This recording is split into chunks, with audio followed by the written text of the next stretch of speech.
Let's see.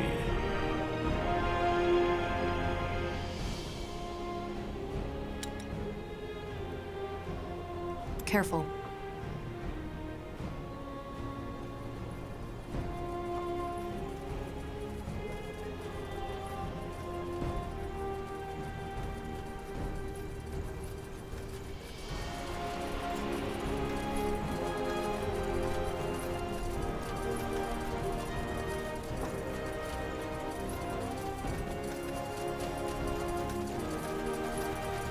Let us see. Axes, daggers, swords, everything for the wary traveler.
Farewell.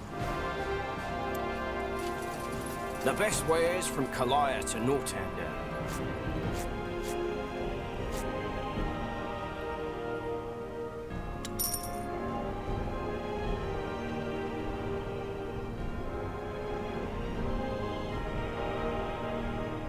Good choice. So, what's the plan?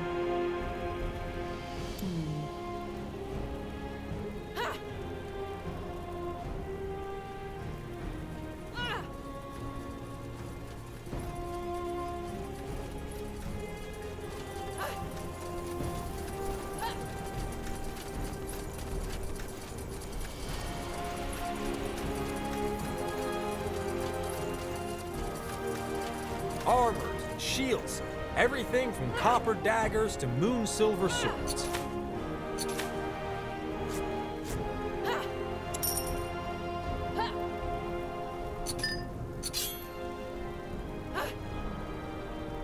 Come again. May Tiara bless your path.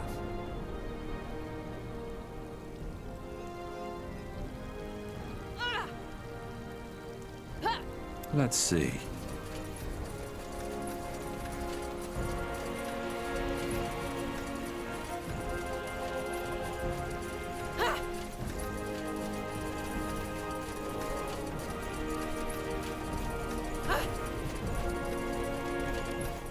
Yes? Want to trade?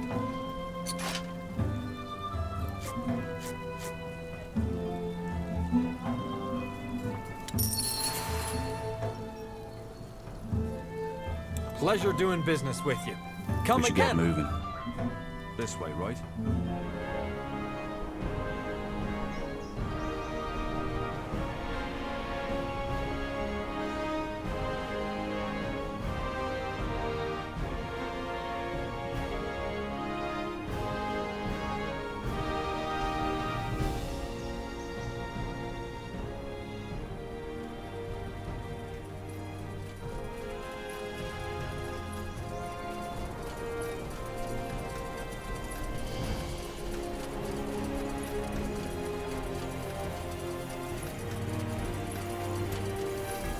Oh, you're back.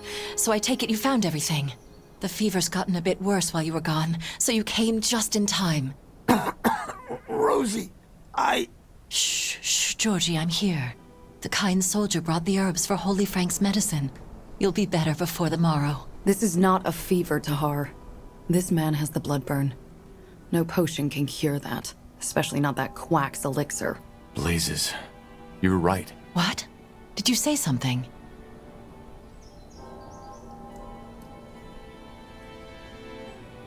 Rahazia, your husband is ill. Why is he even outside? Getting fresh air. Ever thought of that?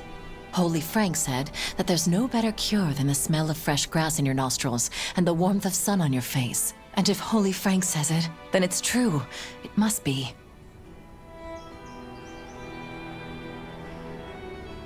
Here are the herbs you asked for, though... Let me see. Aye, perfect. That's them. You even found the fire nettle. Did you hear that, Georgie? You're going to be fine again, and then you can finally take me to that spot in the forest you always wanted to show me.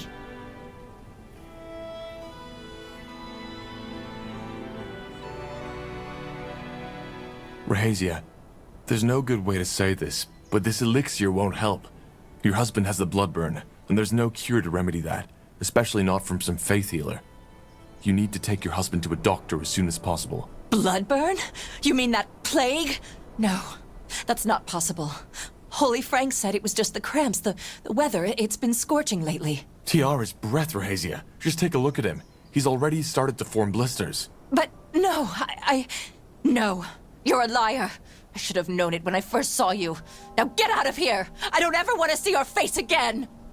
Get out of my fucking sight! The elixir will help, for heck's sake! It will help. And Georgie will be fine. You hear me? He will be fine! Well, that could have gone better. People believe what they want to believe. We should still inform the Everlight mayor about this, though. Yeah, I know. The bloodburn isn't contagious, but the doctors might learn from this. I guess. Blasted plague. Wherever it comes from, it needs to stop. Sod off, coward!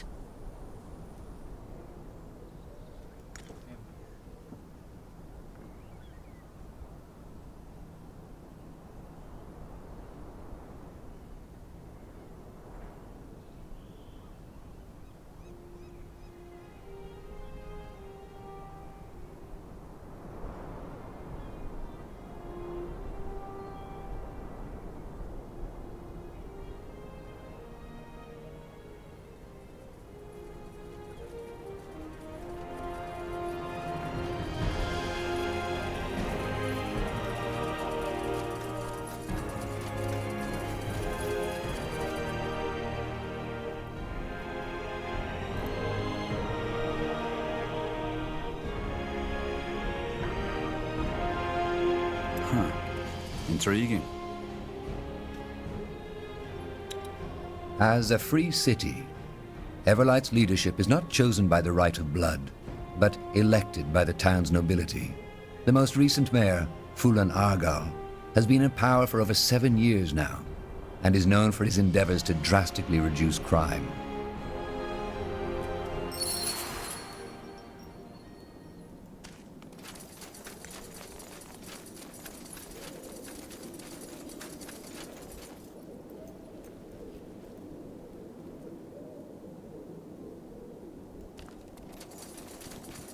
Careful.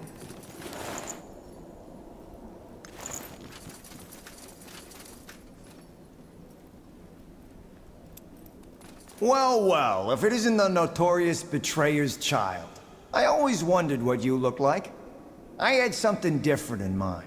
I'm Fulan Argal, Mayor of Everlight. Pleased to make your acquaintance.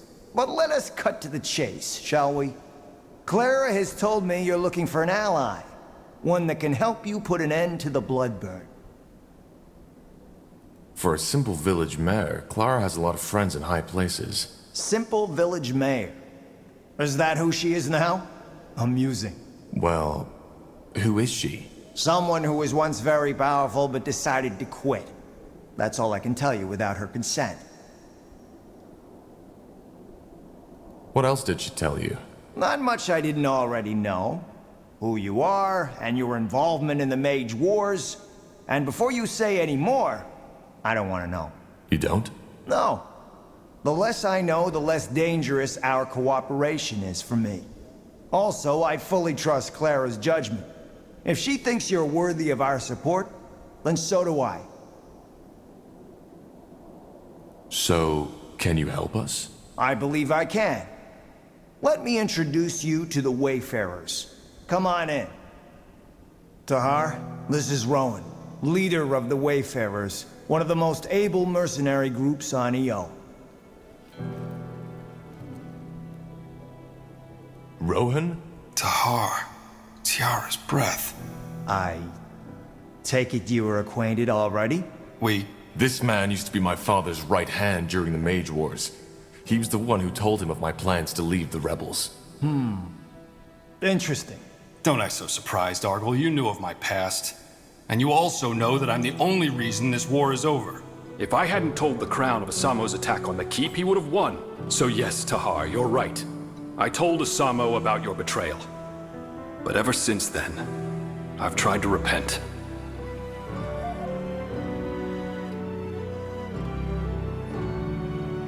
Seems that everybody is busy repenting these days. Does it work? Look, you're angry. And after what I did, you have all the right to be. But this is not the time for discussion. You need an ally, and we're all you're going to get. So, please, let us just put this behind us, even if it's just for now. Let the Wayfarers help you.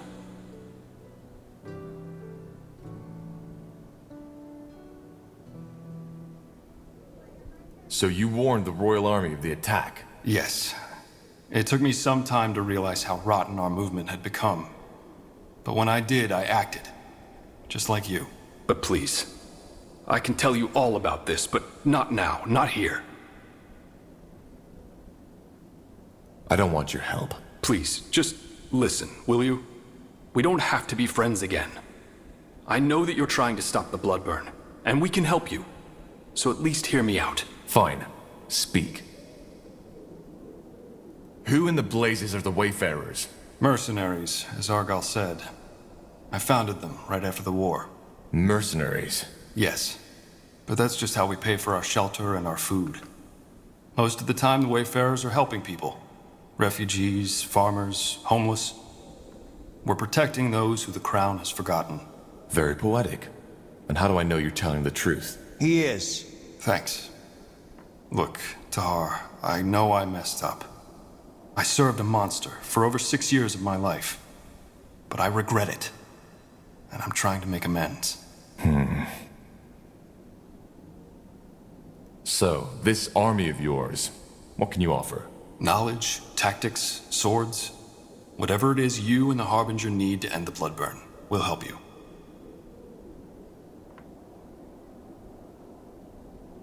I can't afford an army of mercenaries.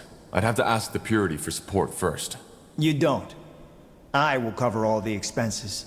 You? Why? As I said, I owe Clara. Also, it's not as if my wealth and my power protect me from the Bloodburn, do they? Clara has a lot of faith in you, and even though I'm skeptical about the Purity's involvement in your mission, I trust Clara's judgment. Fine, but we'll have a lot to talk about, Rohan. Yes, I know. Well, that's settled then. But as much as I appreciate your presence, I would like you, Rowan, to hear, and your soldiers, to leave this city as soon as possible.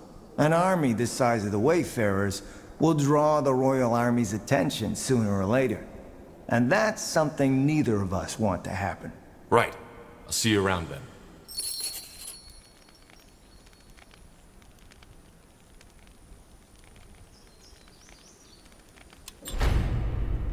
Yes? If it isn't the pariah, I didn't expect you back so soon. What do you need? I'm here because I came across a victim of the Bloodburn. One of the farmers in the outskirts seems to exhibit symptoms of late-stage Bloodburn. I think it's best if your men look into that. Bloodburn. I see. Thank you for reporting this to me. Learning more about this blasted disease is a difficult task. If more people were so quick to report the cases, we'd surely know more about it by now. Here's a small token of gratitude for your diligence. Thank you. You're welcome.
Let us see. If it isn't the pariah. I didn't expect you back so soon. What do you need? Now would you look at that?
Uh-huh. Huh? Help you with something? I want to cross the lake. Sure. Where to?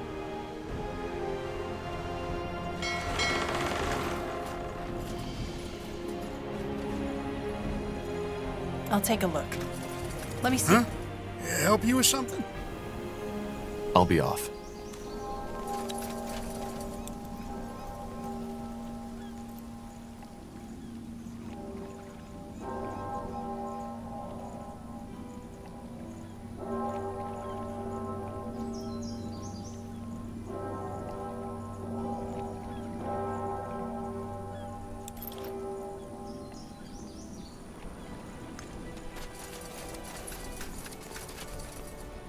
Understood. Understood.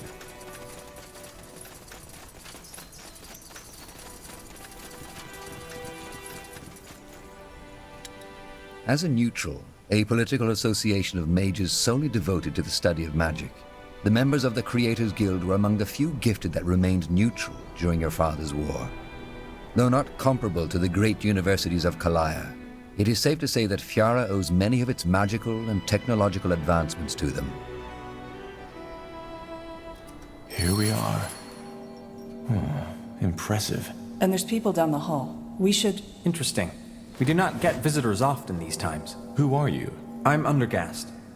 I suppose you could call me the head of the guild. I sensed someone was coming and that someone had an intriguing aura. Now I know who it is.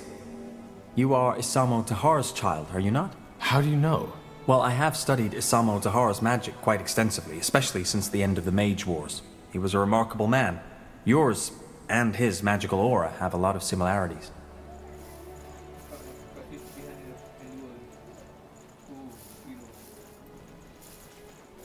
A remarkable man? Yes. Does that mean you supported him? No, that is not what I said. I merely stated that he, as a mage and a man, was remarkable. Unusual or special, and therefore surprising or worth mentioning. My opinion on the war is an entirely different matter. How are our auras similar? Well, hard to say. You can simply tell that you're related. And there's something else about you that is, well, strange. I get that a lot. Could you elaborate? It is hard to say. There's something peculiar about you. An oddity in your aura which I cannot make sense of. I'm sorry.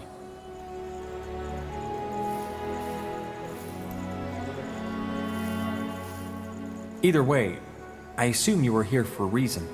How may we, the little that is left of us, help you?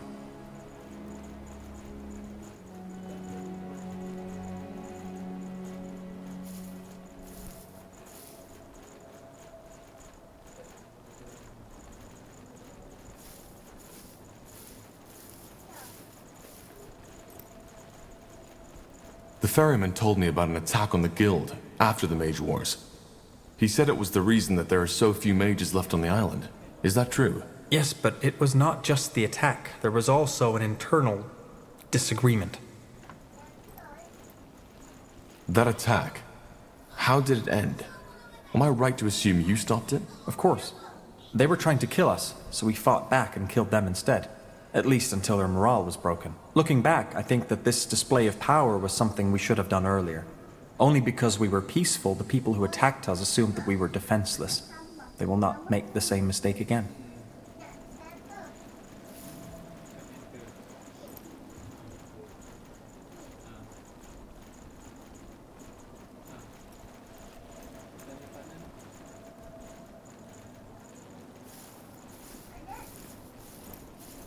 Makes sense. It does. But again, it was not only the attack that diminished our numbers, but also a disagreement we had within the guild.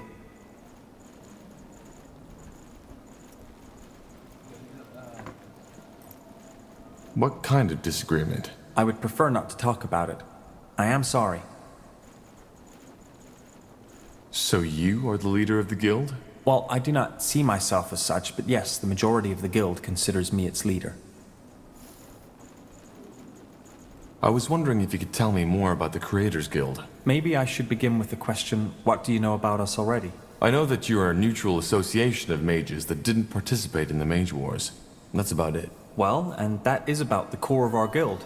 We are mages devoted to study, science, and the preservation of knowledge, and we do not involve ourselves in political conflict. We were founded in the year 231 by a woman named Goddess Bowdry. Ever since, the Creators Guild has been a constant in the ever-changing political landscape of Northander. Actually, we're here for a reason. We're investigating the Bloodburn. Is there anything you or your guild knows about it? The Bloodburn? You're studying it? I guess you could say that, yes. Interesting. No, we do not know more about it than most alchemists or apothecaries at this point, though our general consensus is that we doubt the corporeal origin of the plague. There is magic involved in it. Well, you're right about that. It's magical, and it's connected to the Shapers. The Tsarlanth, that's interesting. Say, would you mind to tell me more? You seem to know a lot of variables which we are not aware of yet.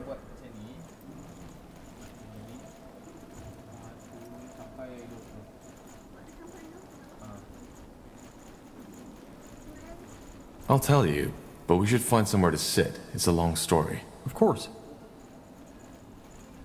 Well, this is both fascinating and peculiar. What do you make of it? I do not believe in visions and prophecy, unless they come from a dreamweaver, so I'm uncertain. There is no arguing that this man Rondar Lacane knew more about the Bloodburn than most people. And his clues led you to Mullendeer, which is nothing short of impressive. So you believe that the Bloodburn is caused by Shaper telepathy. Is that correct? It is a theory, but yes. I see. I would like to come with you. What? I was clear, was I not? I would like to come with you. Your story is nothing short of fascinating. The Shaper City, the Bloodburn, and this Nexus. I would like to accompany you and help. I have a wide knowledge of the magic and the Shapers, and have a strong interest in finding a cure for the Bloodburn. What about the guild? Aren't you their leader? I am, but that does not bind me to stay. It is common for Creators mages to head out to expeditions. They have become rarer due to the war, but still, there is nothing stopping me from coming back when our business is concluded.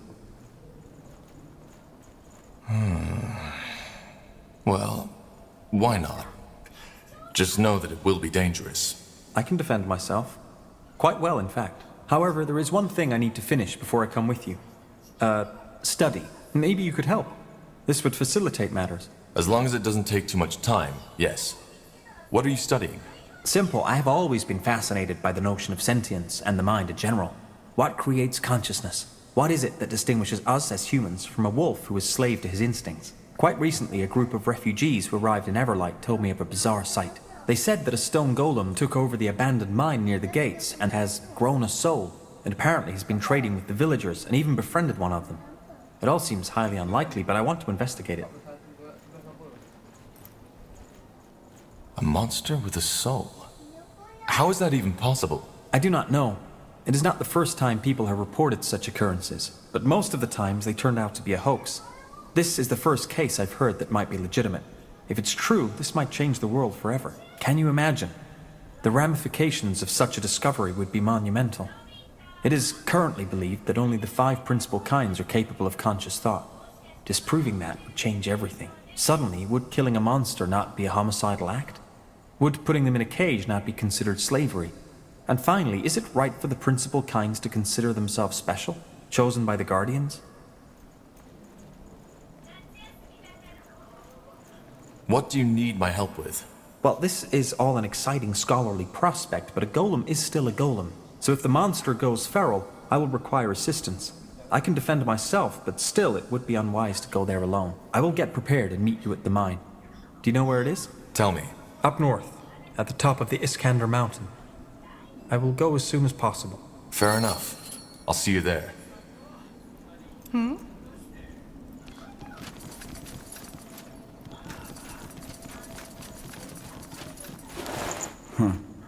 Odd fellow.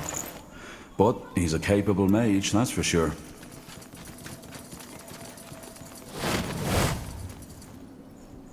Careful.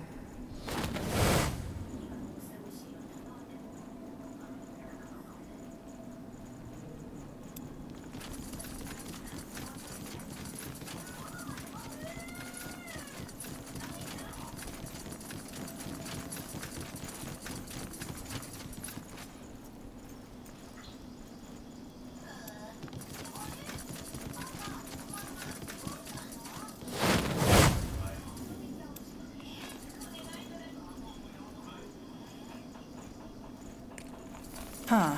Interesting.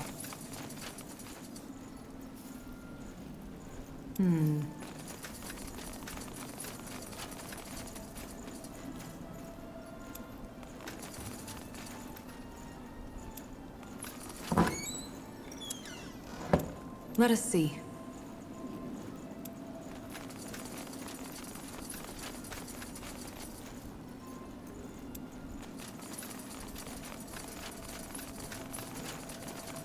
Hey, you're an adventurer, aren't you?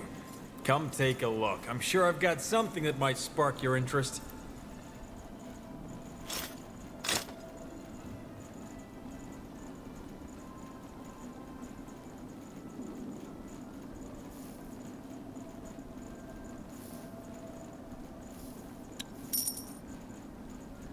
A fair offer. You got it. You have a strange aura. Interesting. I beg your pardon? Your aura. It's different. Cold. Anyway, forgive my manners. Callaghan Theo, archiver of the Creators Guild. How may I help you? I'm looking for someone. An archaeologist named Ilbertus Watley. Watley? That man obsessed with his island? Yes. What do you know about him? Not much. Only that he showed up here some years ago asking for funding for his bizarre excavation. All the nobles who usually fund these kinds of things had rejected him. However, he didn't have any proof backing up his claims, other than him claiming to be of Hibernian ancestry, just like Queen Aelith. So we had to send him away as well, which didn't stop him from digging. He thinks he's a Hibernian? Well, he said that his great-great-great-great-grandmother was part Hibernian or something along those lines, though he didn't have any of the Queen's gifts. And he also claimed that, through his heritage, he has been having those strange dreams since his childhood of a secluded island within the Black Sea that no explorer has ever laid eyes upon. And I take it you didn't believe him? Well, I wanted to, and so did the other archivers. But the moment we start giving out money for fascinating stories alone is the moment we will stop existing. Why would he dig in Everlight to find an island? Because apparently there's a Shaper portal that might take him there. Or a Hibernian portal, I don't remember. It's been a while. Fascinating. If you and the nobles denied him the means to do an excavation, how did he dig? That's where it gets tragic. He spent his entire heritage. To no avail. Not entirely. He found what resembled a portal, but it was just dead cold stone. It didn't take him anywhere. He tried to activate it for years, but ultimately his savings ran out. Now he lives in the Mud District, begging for food. He literally gave it all for his dream, but failed. A sad story. Why do you ask, though? Curiosity. Thank you for your help. Sure. You're welcome. I have to continue my work now. Safe travels, friends.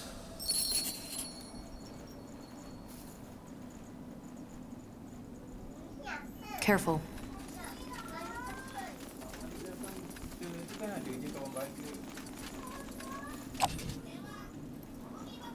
Yes?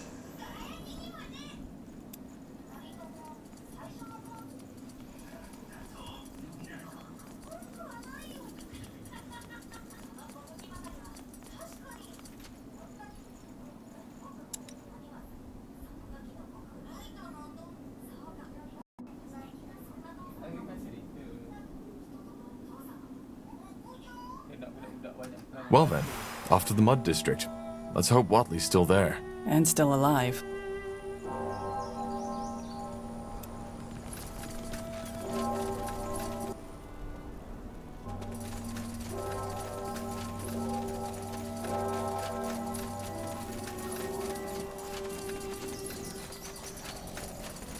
Huh? Help you with something? I want to cross the lake. Sure. Where to?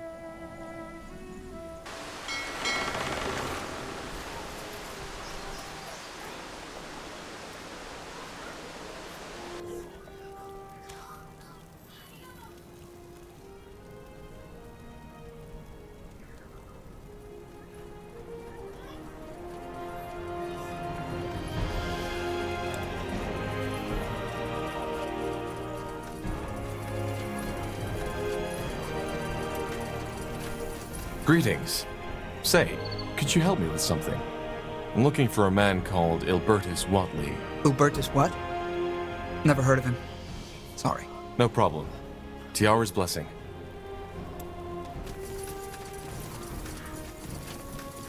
Excuse me, sir. I'm looking for someone named Ilbertus Watley. Ever heard of him? Watley? Nah, don't think so. I see. Thanks. Huh? Excuse me, madam. I was wondering if you could help me. I'm looking for a man named Ilbertus Watley. He's supposed to live here. Watley? Oh, you mean that beggar? Ah, he lives here. Does nothing but beg for coins at the marketplace all day long.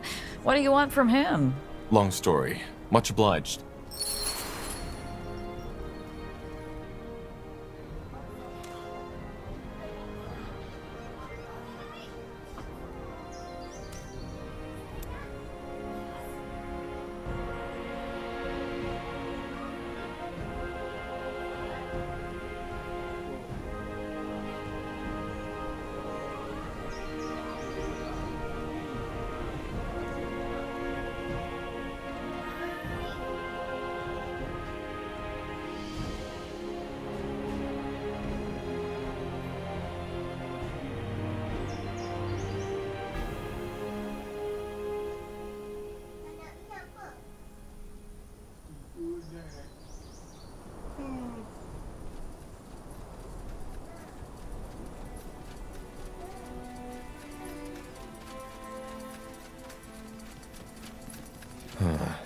No sign of Undergast. He must have gone in already. Come, let's take a look.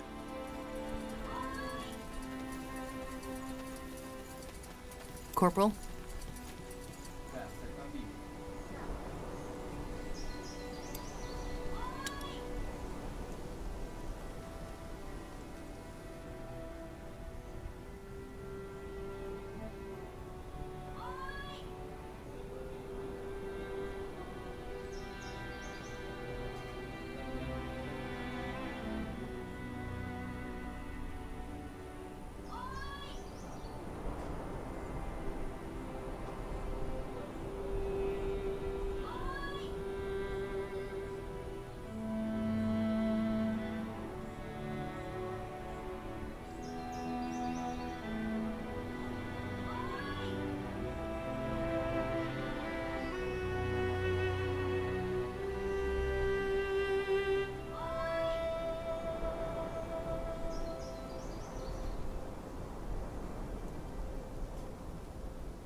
Ah, it is you.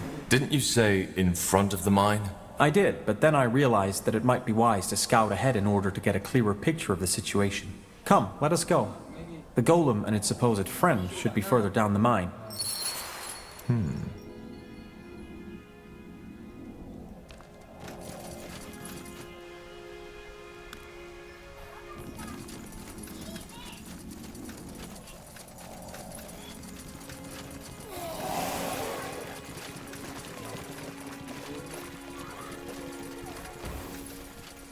Ah! Is this really necessary?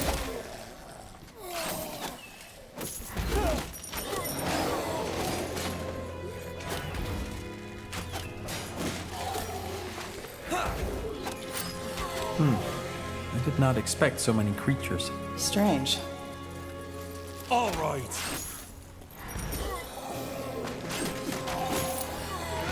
Order.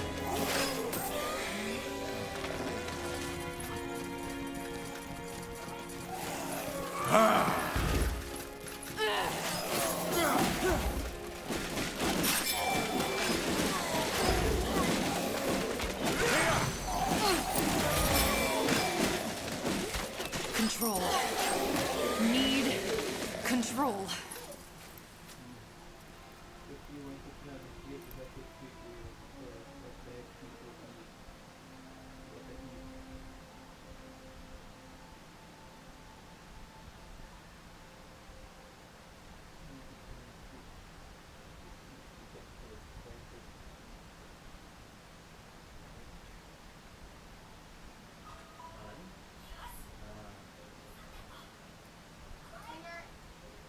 Yes?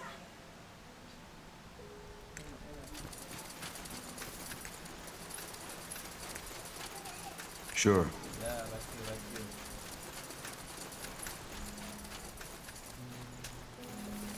Look, up ahead.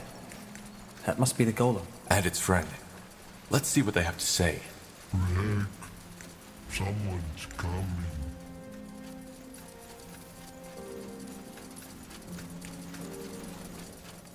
Sure. You More read of my them. mind. This place is a bloody graveyard. All right, here goes nothing. Focus.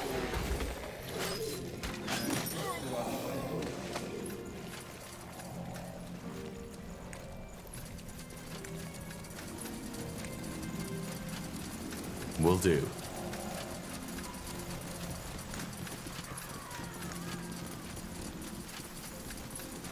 Sounds like a plan.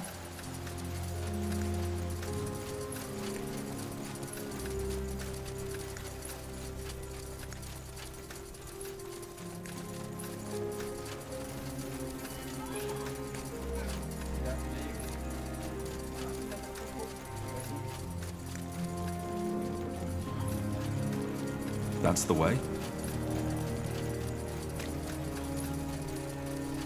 Got it.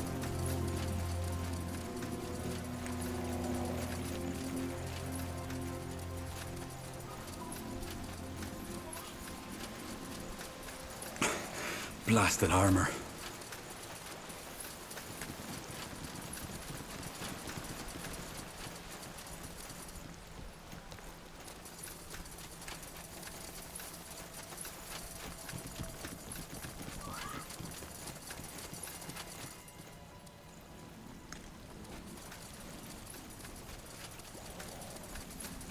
Of course.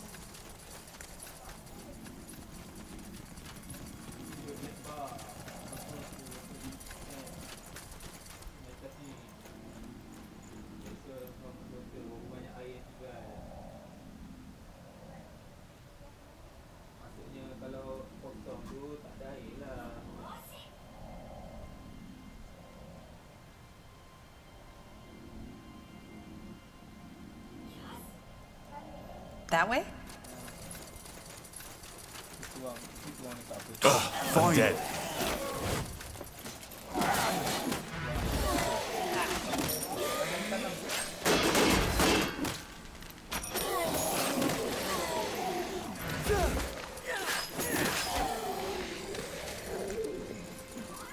what Pilskin wants. I understand.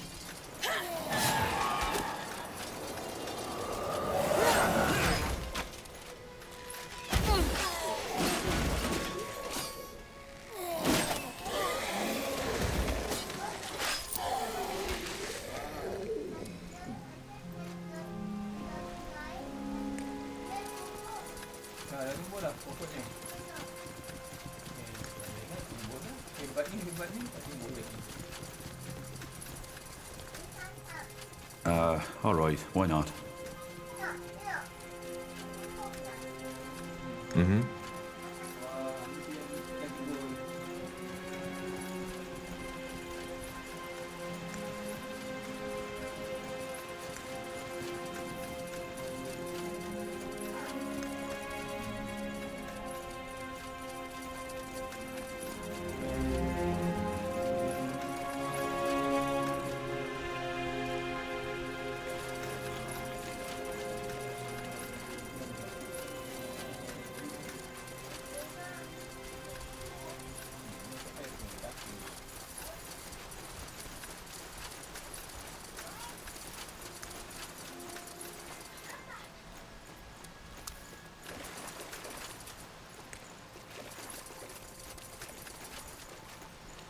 Sure.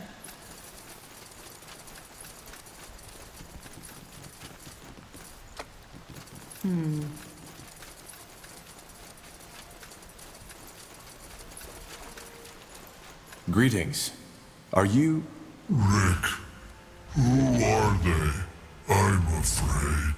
Don't worry, Hubert. They are not here to hurt you. Judging by the sounds of fighting we heard, I take it you took care of those undead. If so, you have my thanks. They appeared out of nowhere just a couple of days ago and locked us in. They are dead. We're here to ask you some questions about your friend. I figured. So I'm guessing you heard the rumors, right? Yes, this is the golem with a soul. And yes, I am the odd fellow protecting him. But before I tell you anything, promise me that you won't hurt him. I know he might look intimidating, but he's actually quite sensitive.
I promise. Good. That's... good. So, what do you want to know? You didn't come here to take him away, did you?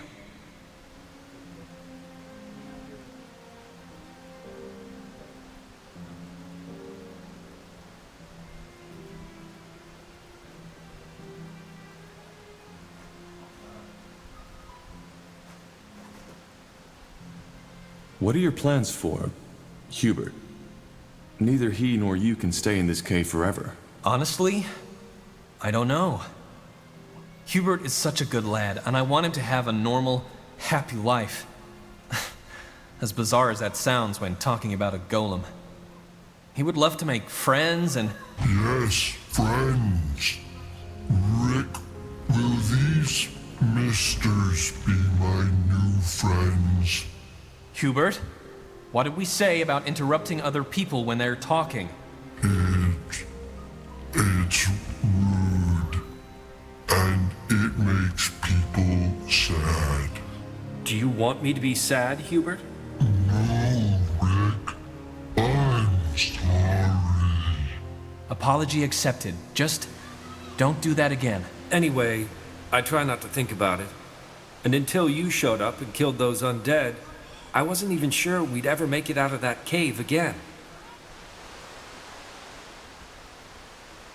Hubert, what makes you different from other golems?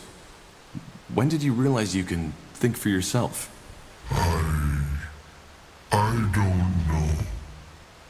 I always had thoughts, always had ideas, but I did not know how to tell people about them. After the ghost attacked me and Rick healed me, he taught me how to speak. Taught? Yes. Yes, of course. Rick taught me how to speak. Hubert is a very good student. He learned how to speak almost fluently in just a couple of months.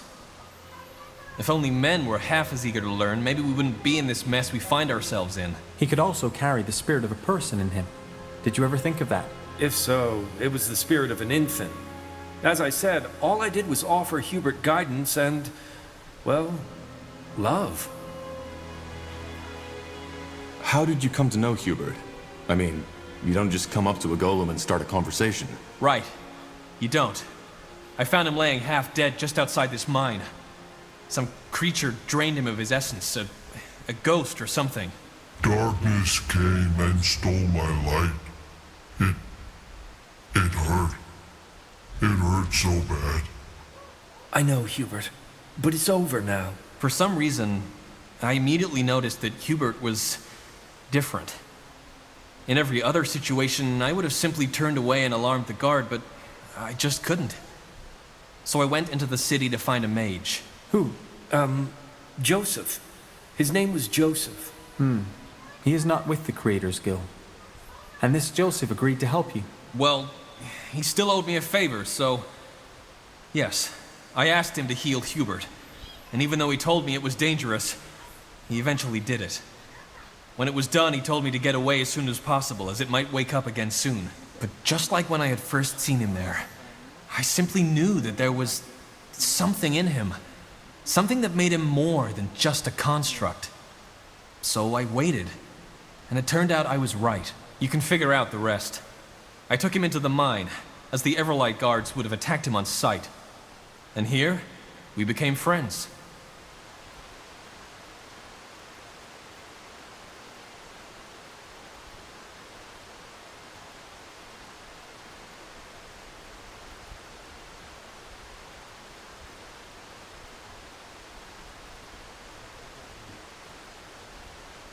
How long ago is it that you found him? Let me think. Almost 4 moons now.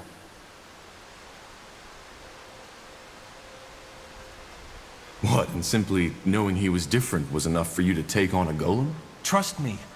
I know how it sounds. And it's hard to describe, but yes.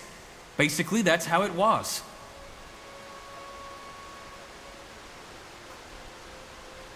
So, you took him into the cave to protect him? Yes.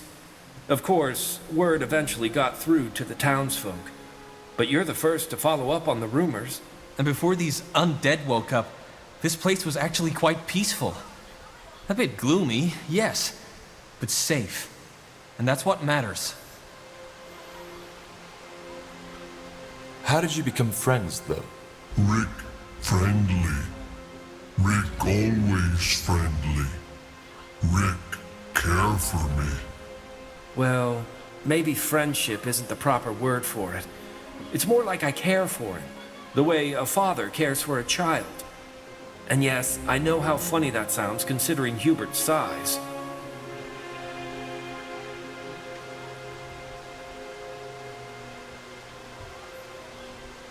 Why Hubert? It was my grandfather's name. And one day, I simply started calling Hubert that, and it stuck. Hubert is a stone golem. Why didn't you kill these undead yourselves if they trapped you? Kill? Hubert? I told you he couldn't hurt a fly. He doesn't look it, but in his head, he's just like a child.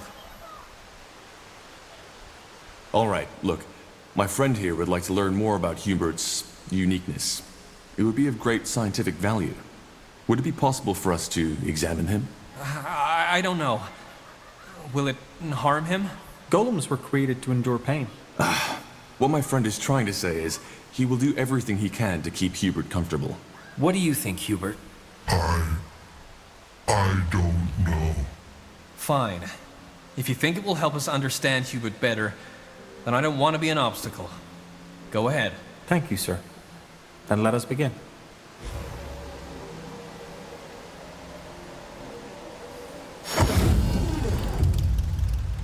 Interesting. Truly interesting. Hubert, I am done. You can rest now. It wasn't bad, Rick. It tickled a little, but it didn't hurt. So, what did you find out? Not much. But let me discuss it with my companion first. Tahar, if you please. Where is the kind sir going, Rick?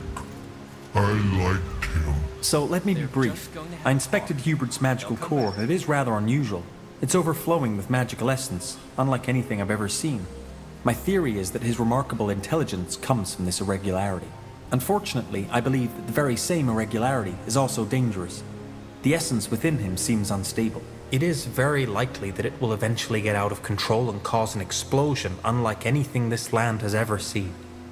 To me, it appears we have two options. We can destroy the golem, or take it back to the guild and try to harness its power, with the chance to stabilize the core and allow it to live. I do not think I should make that choice. I consider myself a rational person, but I'm afraid that my fascination with the matter clouds my judgment.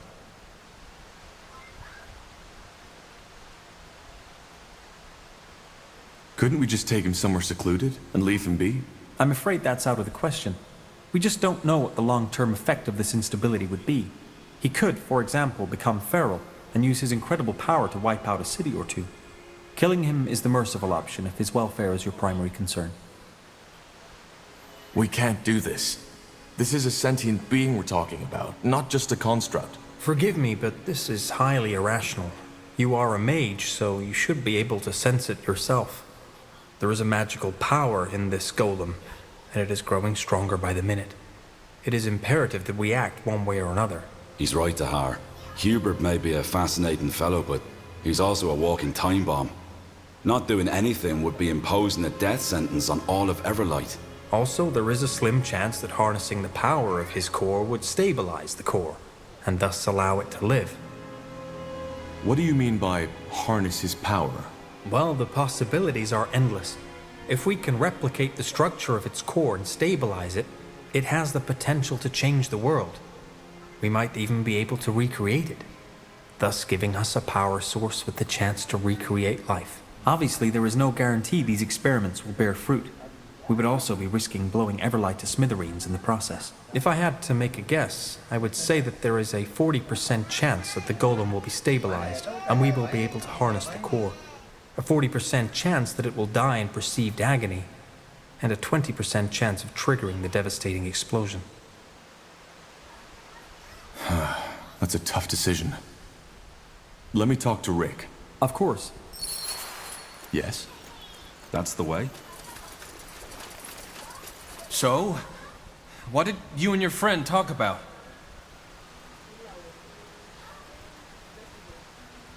Well, there's no good way to say this. Hubert's magic core is very unusual. It is overflowing with energy, and while this energy is what makes him sentient, it also makes him dangerous. If we let Hubert stay here, the core might eventually become unstable and explode. The only way to save him is to take him to the Creators Guild, where they can try to control his power. Thing is, it might be a painful experience for Hubert. I'm sorry, but it's the only way. The alternative would be to kill him. You bloody monster! No! There's no way I'm letting you do this! He's a person, damn it, not some toy for some mages to tinker with! You'll have to kill me first! Rick, you're outnumbered, and I'm offering you and Hubert a chance. Don't you see it? You can either die here like a fool, or you can make sure Hubert gets through the entire ordeal together with you. Well, I guess you're right, aren't you? I don't have a chance against you all. But let me say this. If I learn that anything happens to Hubert, I will come and hunt you down, even if it costs my life. Hubert, it's time to go. We're moving into a new home. What? I'm going to see the outside again? Just how you promised. Yes, just how I promised. Well, I must say that I'm happy you made that decision. I will go back to the guild now and prepare my things for our journey as discussed. I will see you there.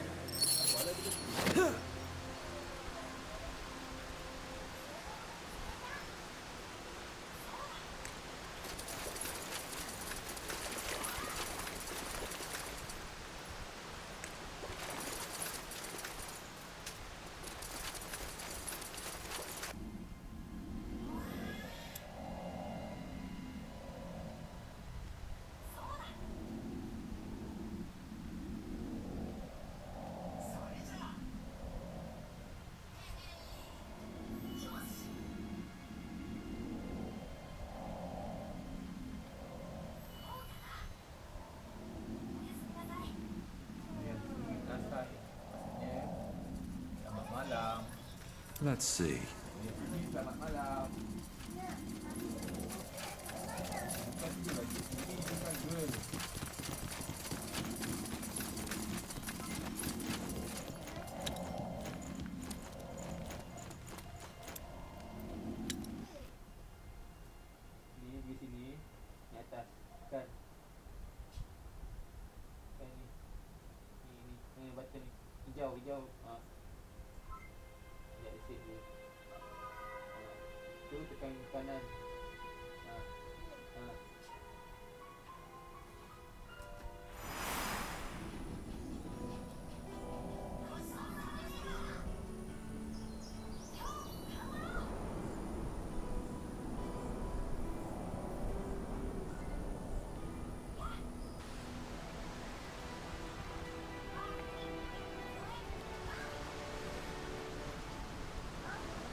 I'll do what's required.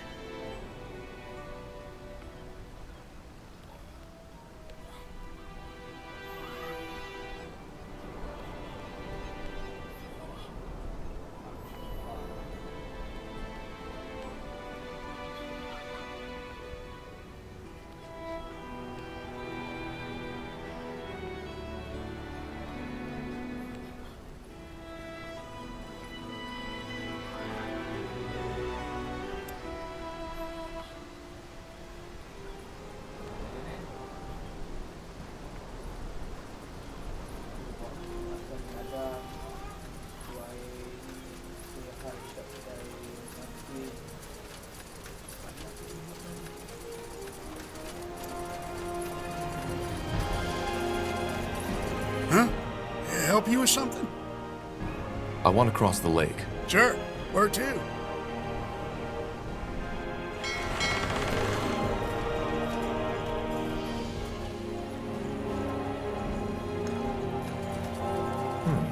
Hardly anyone here. True, but still, the magical signature of this place is remarkable. Well, let's go find someone we can talk to.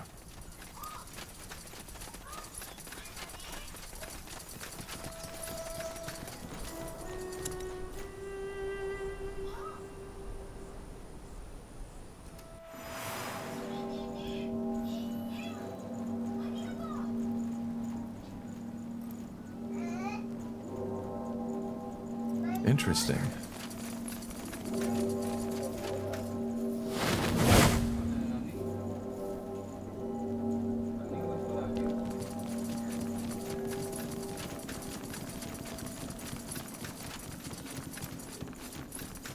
Ah, there you are. In case you were wondering, I sent 2 mages to help Richard and Hubert find their way to the guild.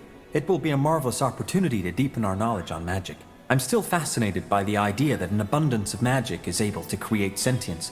Just think of what that entails. Either way, I am ready to join you.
Let us see.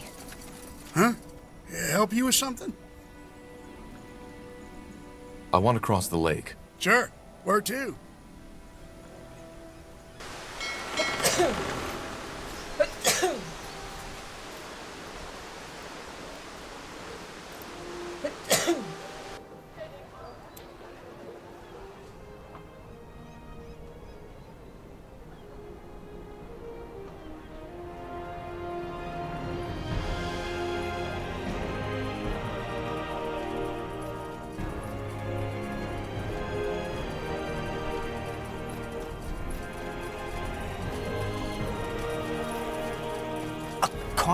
Kind sir, please, All Father will reward you for your generosity. I think that's him. A coin, kind sir. Please, All Father will reward you for your generosity. Are you Sir Ilbertus Watley? Yes, I am. Who are you? How do you know my name? We're here because of the island in the Black Sea. That accursed island. Tiara's breath. And here I thought I was done with it for good. Let's not talk about it. You seem bitter about it. How did you guess? I sacrificed everything I had just for some deluded fantasy. From a nobleman in Tiara's grace to a beggar in the mud district. Quite the career, isn't it? And all because of some deluded childhood dream. Because I wanted to believe I'm special. Well, we know for a fact that it exists, and we want to find it. What? The island exists, and we have reason to believe there's something on it that we need. And we've been told that you tried to excavate an old Hibernian portal that could lead us there. Forgive me, but this is a lot to take in. But the portal exists? Yes. Yes, it does. But it's useless. Just a piece of stone. What exactly did you hope to find on that island? Wealth. At least, that was part of it, and what I told my potential patrons. Then, of course, there was my supposed Hibernian heritage.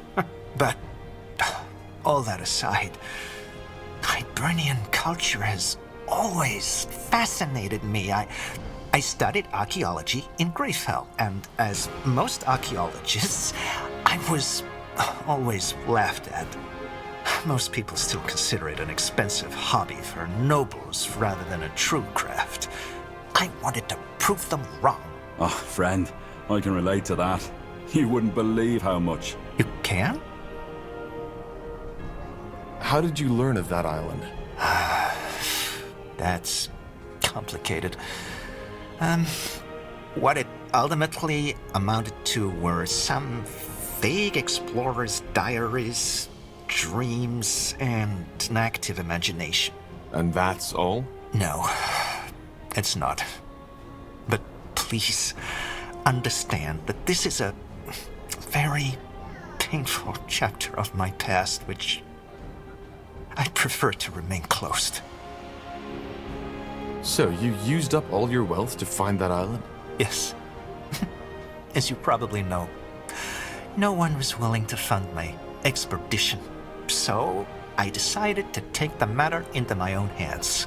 Looking back, I can't believe how obsessed I was. Even when I sold the house my family had lived in for generations, I didn't see where that route was ultimately bound to take me. But I'd rather not talk about it. I hope you understand. Another question. We were told that you consider yourself part Hibernian, like the Queen. Well, not anymore. But yes, I believed that for a very long time. How come? Long story.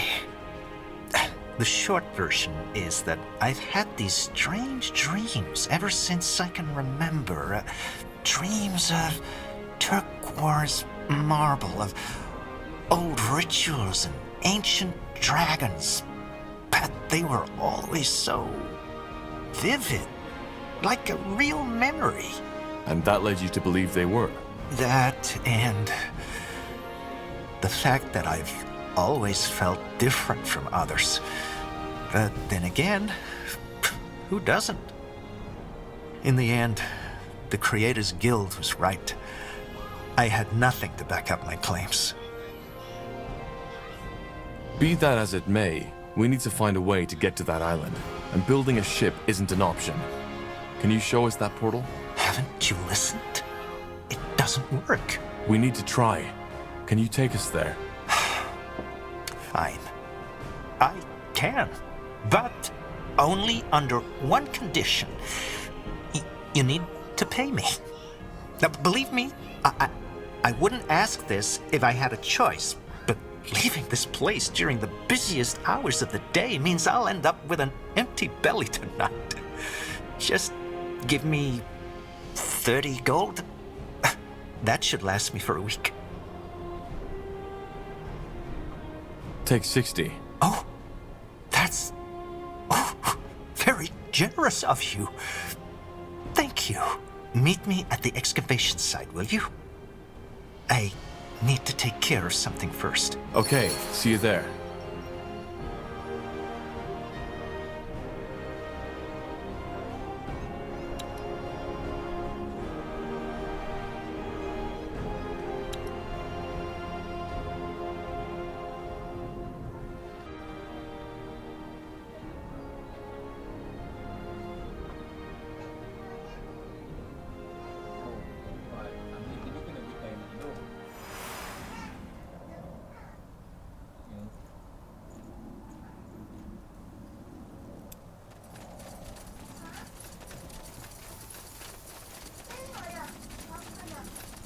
Tiara's breath.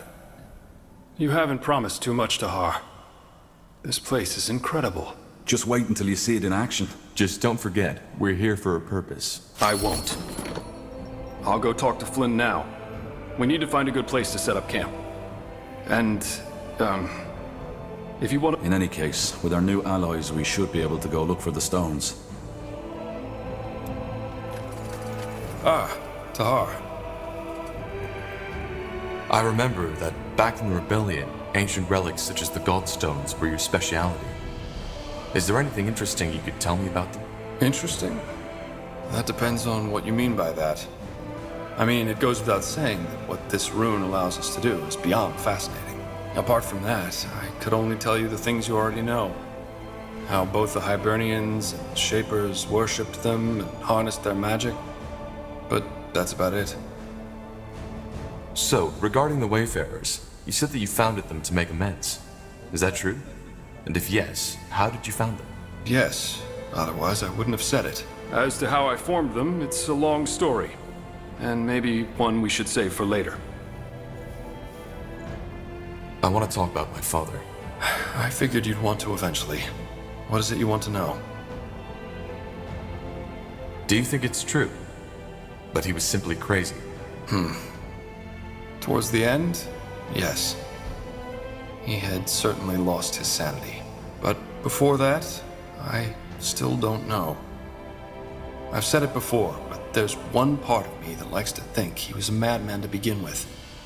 And then there's the other voice that tells me that he was merely a visionary who had lost his way. But if there's one thing I know, it's that he was a leader. Whenever he spoke to us, it was electric. To this day, I've never seen someone with his charisma. You sound almost nostalgic. Nostalgic? No. It's just... I've never met someone with that energy. You have some of it, Tahar. I only started to realize that here. But most of it is still asleep. This might sound strange, but... do you see any resemblance between him and me? Interesting that you ask. Yes, there were moments where I could not help but notice that certain... something that strongly reminds me of your father. Could you be a bit more specific?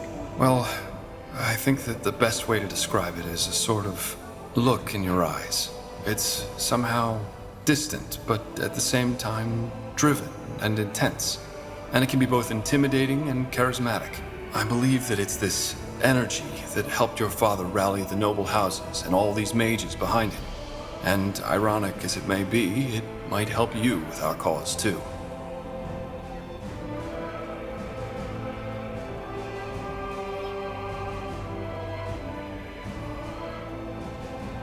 My father never told me how he grew up. Do you know anything about that? About his childhood? I'm afraid not. He shared some fragments of his past with me, but probably no more than he shared with you. Let's discuss something else. Seems your men have made themselves comfortable. Yeah, they have. I also have to say, I'm impressed you got the Moor here to fight on our side. I know there aren't many, but they'll help us greatly. But I'm guessing that's not what you came here for. You want to talk, right? About what I did 8 years ago? Actually, I just want to know if what you said in Everlight is true. Do you regret fighting in the Mage Rebellion? The big question. I guess the answer is mostly yes and partially no. I do not regret standing up for what your father claimed to be fighting for. But what I do regret is not seeing what he really was earlier. Look, Tahar. Seeing Zane and Helena die. Thinking that the same would happen to you, it killed me. But back then, I was just too blind. I still believed your father was doing good, and that you three were misguided.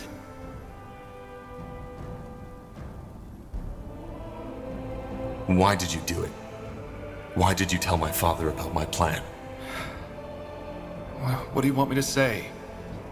I did it because back then, I still believed in your father's vision. What you, Zane, and Helena were going to do, it just seemed, I don't know, wrong. But that doesn't mean it was an easy decision. Also, I didn't think he'd execute you. Probably naive, I know, but it's the truth. You see, I joined Asamo because there was truth in his words. The masks, the pikes, all that hatred against us defilers that the purity of light is spreading now. It was all already there. The people always feared us, simply because we were different. Because we are better than they. Your father, he knew something like that would happen eventually. So he stood up and tried to stop it before it was too late. At least that's what he said. And to be honest, I still don't know if he only lost that vision, or had never had it to begin with. I can't believe you're saying this. The reason the people hate us mages now is because of what my father did. He confirmed their fears for them by starting this goddamn war. Oh, really? And what about all that shit that happened beforehand? The witch burnings, mages driven out of the cities, gifted children abandoned by their mothers. Did you just say because we were better? Yes, better. How else should I say it? We cast fire from our hands, heal wounds with a mere thought, so how would you call it? I call it superior. And the ungifted know it as well as we do. But does that mean that we want to kill them? No. We're not animals, we're people, just like they are. Only that we are the lions and they are the cats. We didn't choose to be that way, but it's what nature chose for us. I don't know. But to me, it sounds like you're still trying to justify what you did in that war. That's where you're wrong. It's not all black and white, Tahar. And you of all people should know that. I know I made mistakes. And I've spent the past 7 years making amends. What else do you think the Wayfarers are for? Why else would I have left? And look, I do not expect you to forgive me. I don't even know if I could do it if I were in your position. Tahar, what is it? I'll be off. Careful. Now look at that. The fabled Corporal. Good to finally meet you in person. I'm Flynn, second in command of the Wayfarers. I have to say, for someone who only led a puny Nortander division once, you're doing quite a good job leading an army so far. Not of them saying I couldn't do better, but still. Anyway, have you come to arm our men? I strongly suggest you do so. But you're armed already, aren't you? Well, yes, with rusty swords and dented armors. I mean with proper equipment. If you give me the coin, I'll send out orders to my contacts in Everlight. It'll improve our strike force significantly.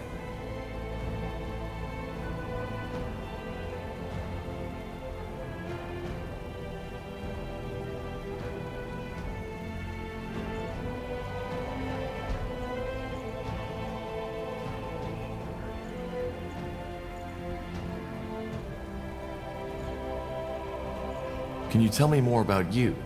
Rowan seems to think highly of you. As he should. What do you want to know? What did you do before the Wayfarers were formed? Depends on how far before we're talking. I did some jobs here and there and then joined the military.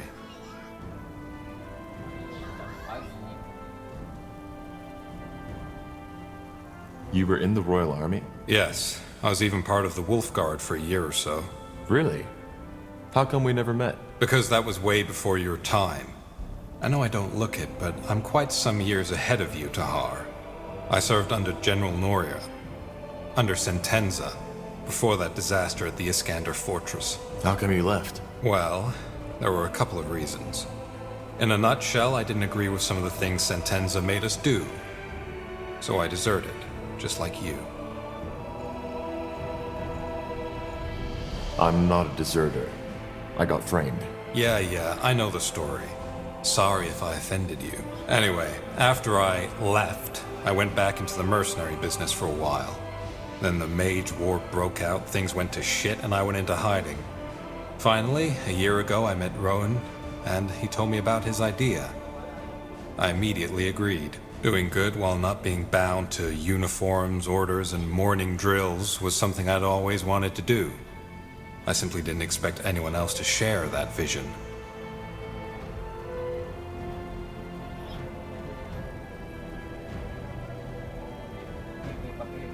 So, what's your job in the Wayfarers? Well, let's just say that I know a great deal of people, and I can also handle myself in a fight.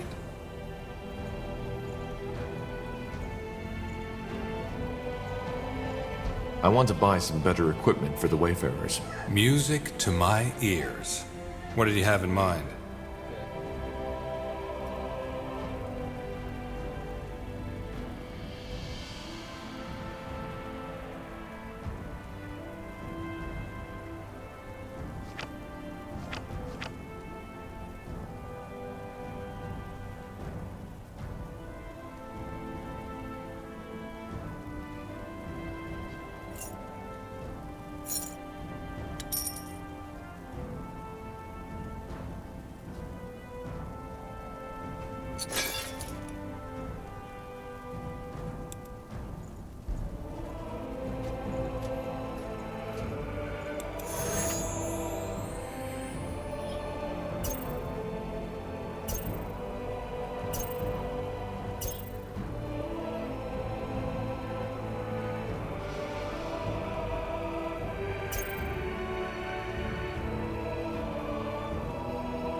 Just give the word. I must say, I am impressed. With Mullendeer?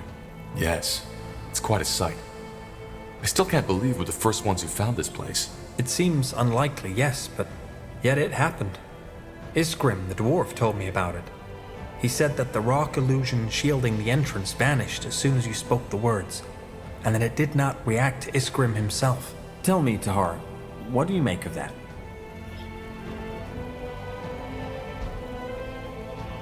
I don't know. It might have been coincidence. That is true. I believe we stand on the verge of a change. Things have happened, Tahar. Things, the extent of which we have not even come close to comprehending. And they have set something in motion.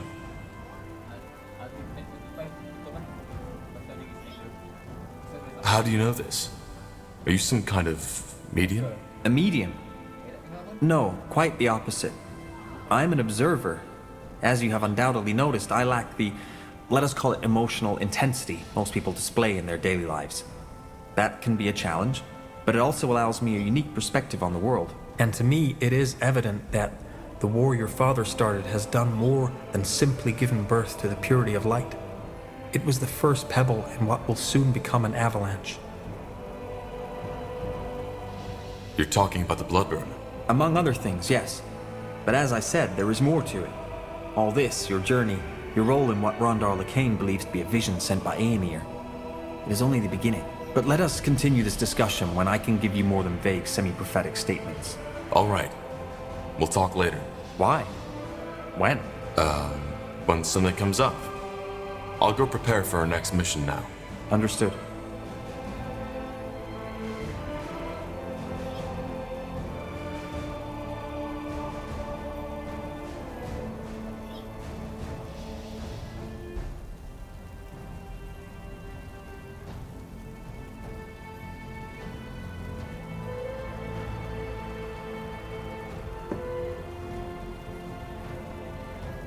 Yes? What is it?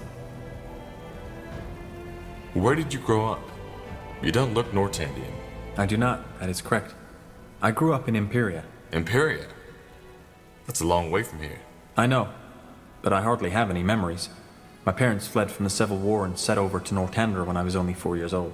So you were refugees? Yes, much like many Nortandians are now. We lived in the Utran lands, and my parents are still there.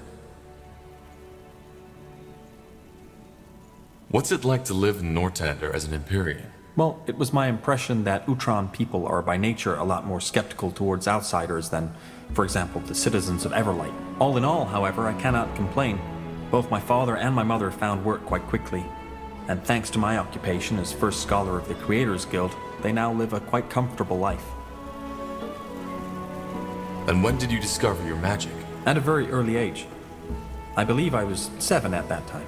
I must have had an outbreak, but I can hardly remember any of it. All I know is that my mother's employer, who was a mage himself, immediately took me in. I went to Everlight when I was 10, and did not leave there ever since. Until now. Interesting. You're the first Empyrean I've met. I'm not surprised. I've noticed that you use both white and black magic in combat. I've never seen anyone do that before. Don't the two schools exclude each other? Normally, yes. The essence of white and of black magic deeply oppose each other. Trying to combine both of them usually has a similar effect on a mage's mind as adding water onto a patch of burning oil. I, however, never had that problem. The first time I found out was at the Arcane University in Greyfell, where I studied. The white magic spell I had cast on a rabbit to heal his wounded paw accidentally killed it. I was very young at that time, and I knew my professor would be upset if he found out, so I channeled my energy on undoing what I had done. As a result, I created an undead rabbit. It immediately went feral, and I put it back to sleep. But rather than feeling the terrible headache that had been described to us as an effect of combining these two schools, I felt a slight sense of, well, exhilaration. I secretly continued these experiments during my studies, and found out that whatever it is that causes this mental discord among normal mages did not affect me. Do you have an explanation for this? No, I do not. Maybe it has to do with the way my mind is structured, or maybe it is a simple coincidence. Well, that's odd. Goodbye.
Is there anything you need? Yeah, do you need something? I'm a tad busy. That armor you're wearing looks quite special. Is it from Windwall? Oh, yeah, of course. Yeah, it's from Windwall. I forged it myself. Why do you ask? Well, our smiths might be able to forge you a better one. It looks quite worn. What? No. No, that's not gonna happen. Why not? It means something to me. But if it's my protection you're worried about, I can do some work on it myself. You'd have to cover the expenses, though. I'm a bit short on material these days. Fair enough. I'll let you know if I have some resources to spare.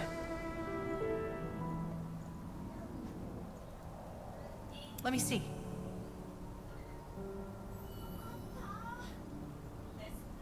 Goodbye.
Finally out of this blasted city.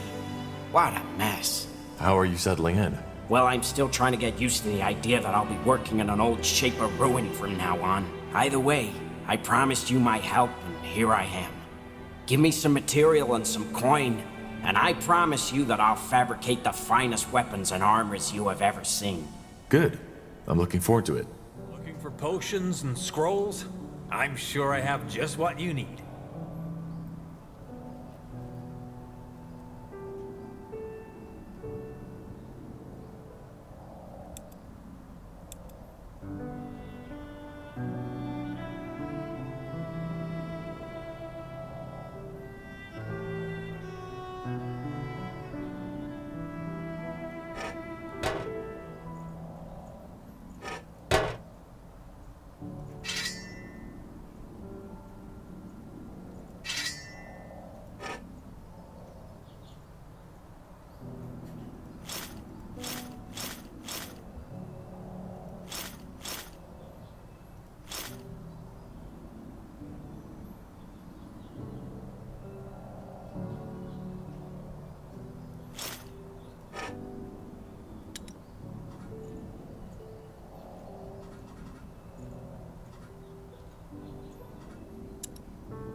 Good choice.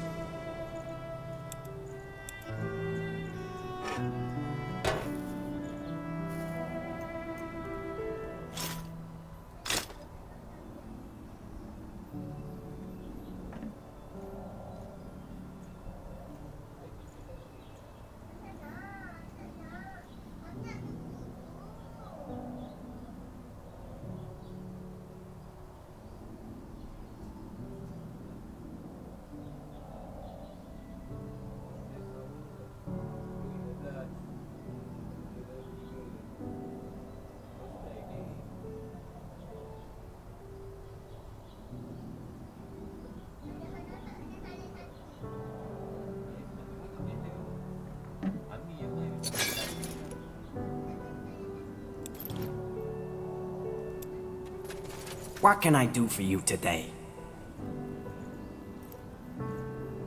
So, you're from the Windwall Mountains. How is the situation there at the moment? A bit of a mess since the rebellion. Reynold Hallett, House Hallett's former leader, fell in the Battle of Greykeep. And now his younger brother Wayland is running the country. You don't sound too happy about that. Well, word has it he's too emotional and too inexperienced, and from what I've seen, the rumors are true. He cares more about old family feuds, such as the one between House Hallett and House Wolfguard, rather than the well-being of their lands. But I guess there isn't much we can do about it.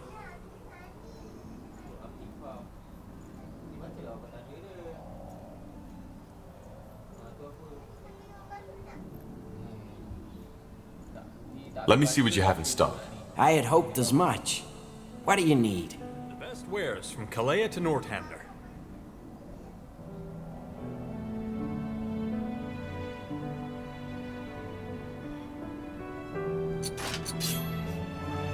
You know how to bargain, don't you?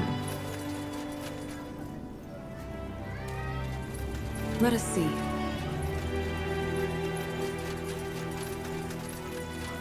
What a beautiful place you found yourself here. Hard to believe that it was right in Iskander territory all this time. As promised, I'll set up shop around here somewhere. My contacts should still be able to get some good wares from Greyfell and Everlight. And, of course, I'll give you a big discount. Thanks. Yes, come closer. I'm sure I have just what you need.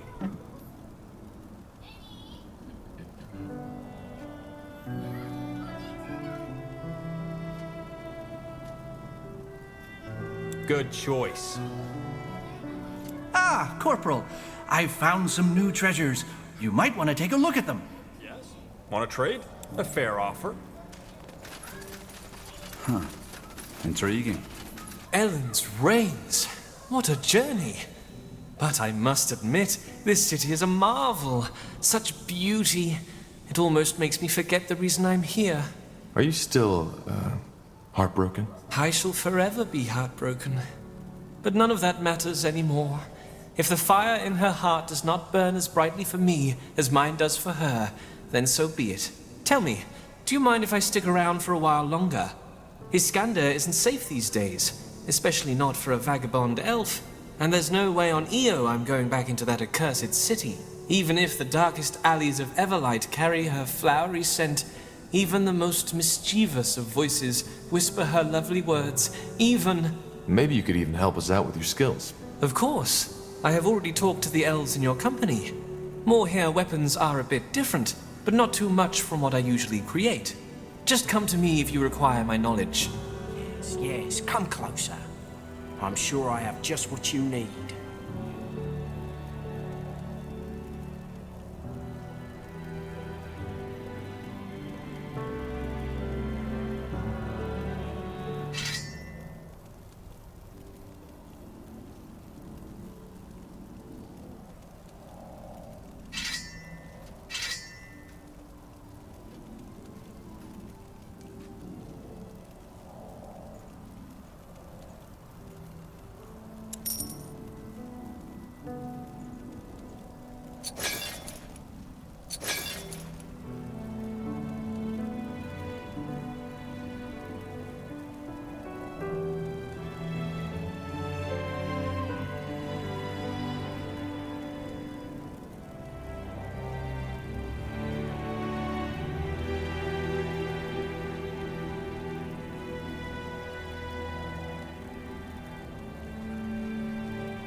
Farewell.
Poor man. To give it all up for your dream and... Think. Some dreams just stay dreams. We just like to tell ourselves otherwise.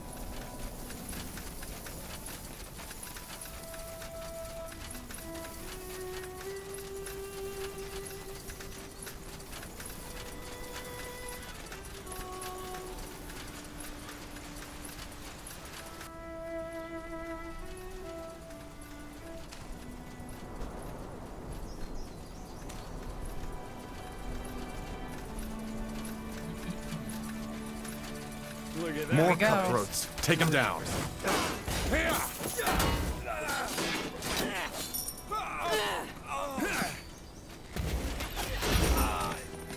Don't move!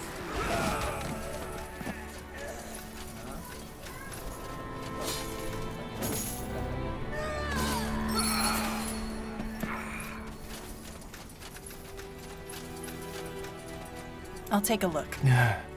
Dearest breath. You really killed them all. Just who exactly are you? A former soldier. So this is the portal. Yes. It definitely looks Hibernian.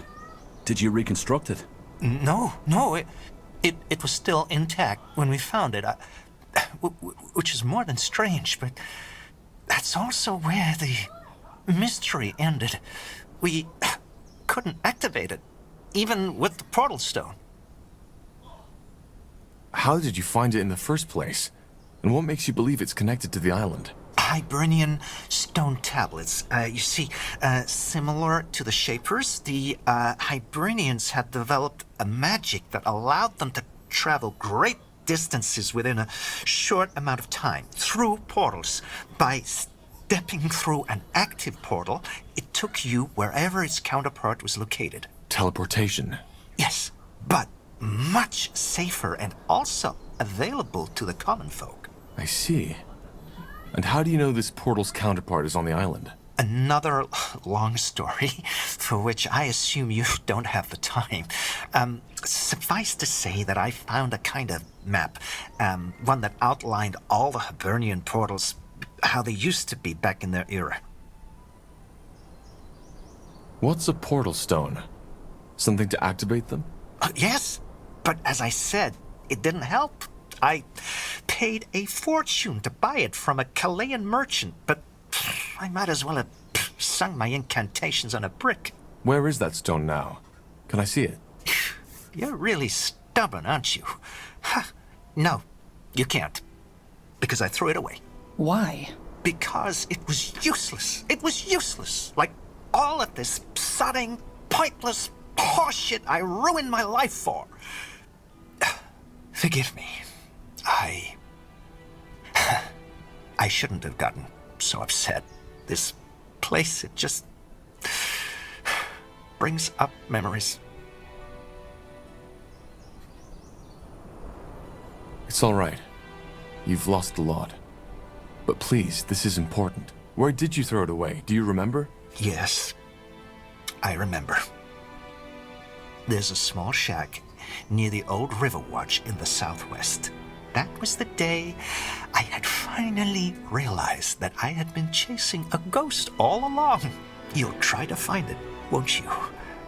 I can see it. Please. I don't know who you are. But believe me, it's pointless. You're wasting your time. Let me be the judge of that. Will you wait here? If you insist. It's not as if I'm missing anything in that sodding city.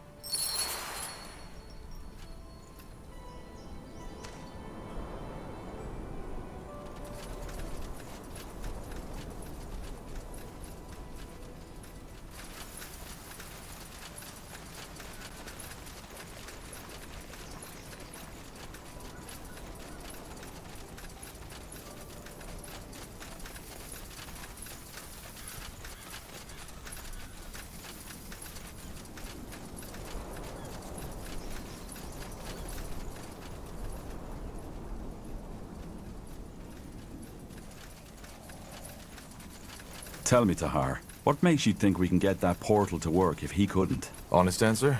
I don't know. There. I think that's the shack Watley was talking about.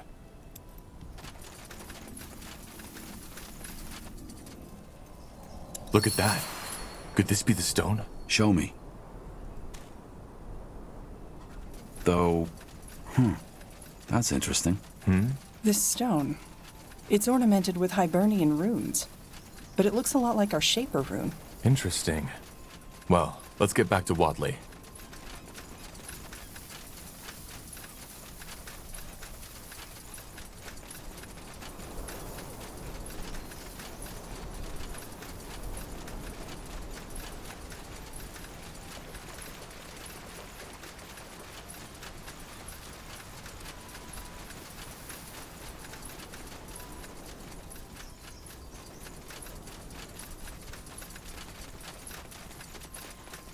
Careful.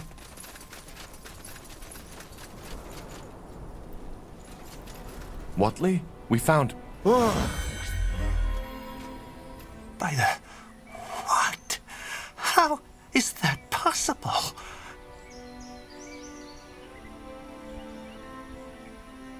My guess is as good as yours. But... This doesn't make sense. No, this is a dream. This isn't happening. I need to see. Blazes, stop! Too late. We need to follow him. Great, but you go first. Let's see.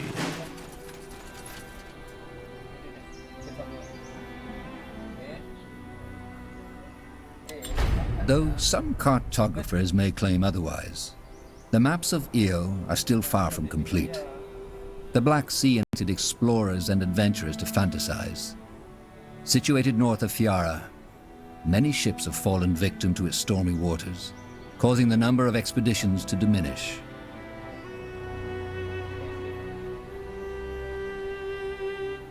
Tiara's breath. It worked. Felt just like using a godstone. Only that this seems to have been a one-way road. The portal is closed. What about the portal stone? I don't know. It seems empty. Activating that portal must have used up all of its energy. Question is, where's Watley? And is it just my imagination, or is the sun a bit lower than when we stepped through? That's very possible. Time tends to get distorted for the user when using teleportation magic. Anyway, best we start searching for Watley. If he's on his own, he might be in danger. Agreed. Let's follow the path. He can't have gone far.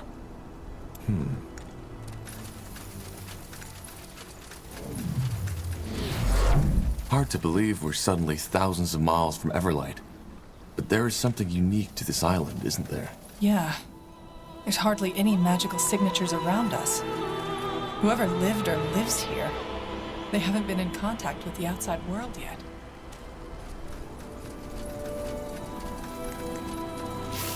They will fall.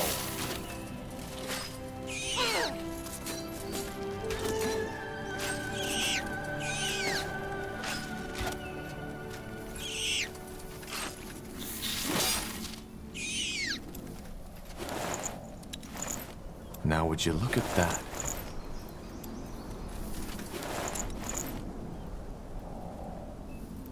Sounds like a plan.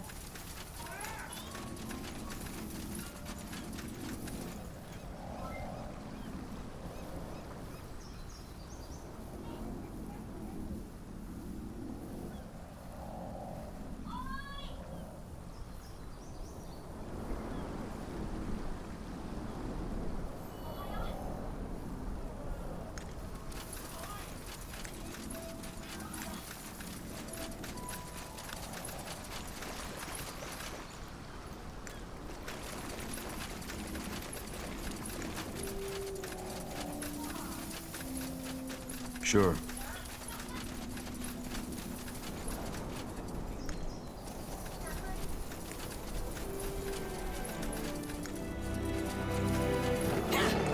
Whatever's necessary. What do you require?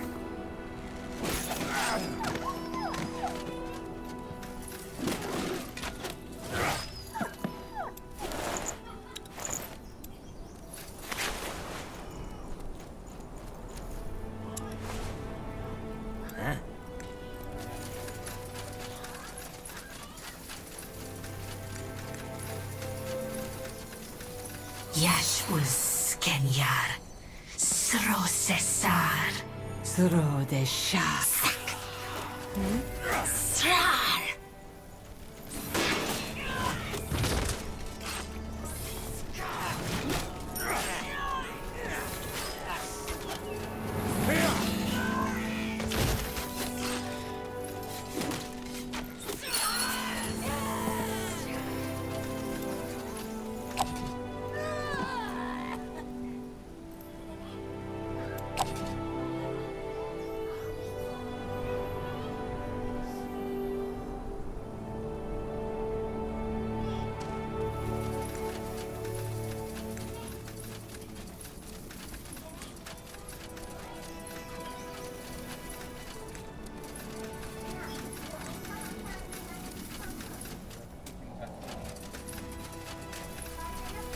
Huh?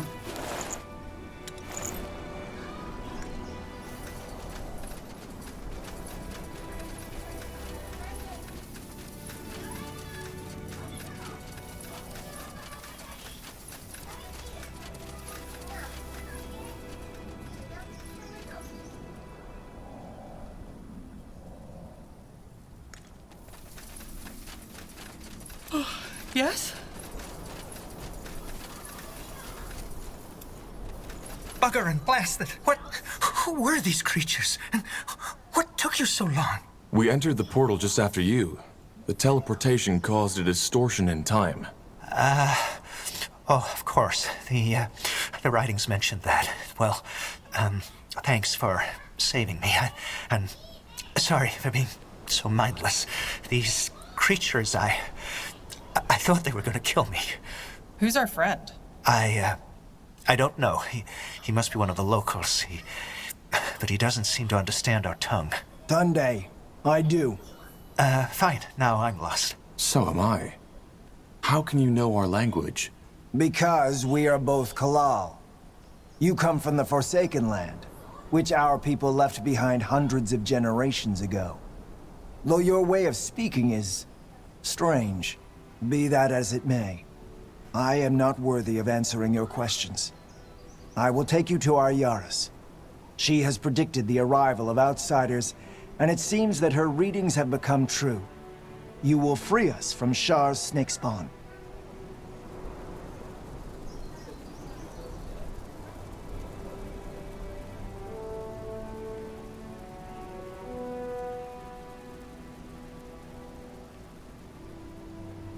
We come from the same land? You mean, you're also from Nortander? Yes, but our ancestors left it behind. It's a long tale, and again, not one I am worthy of telling. Who is this Shar? Akeshi, a renegade, a traitor. But our Yaris will tell you all. All right, then take me to your Yaris. Wait, Yaris? Tunde. This sounds a lot like the Hibernian tongue. Are you Hibernians? Not directly. But again, our Yaris is better fit to explain that. Now please follow me. So, what's the plan?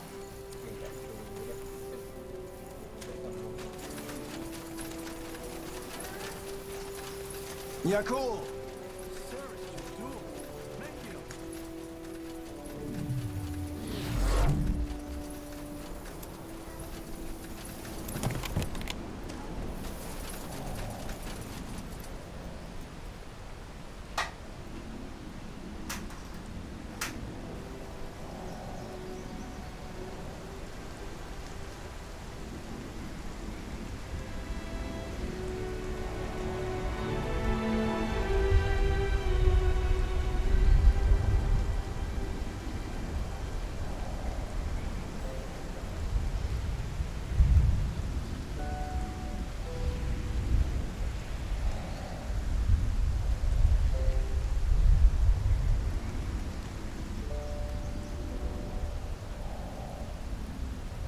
This way, right?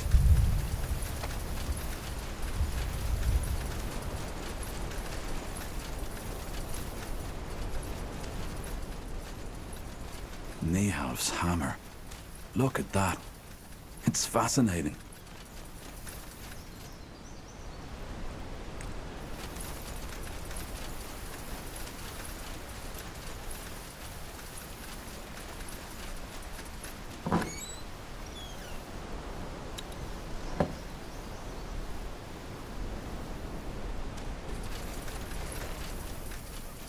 That way?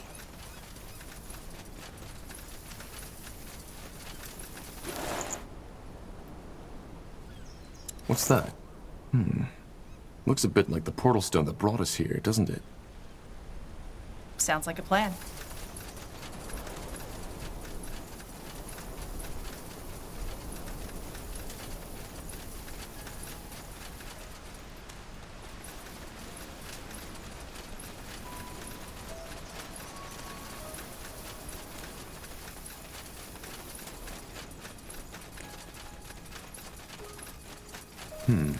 Save for the Medusae, this place looks quite serene.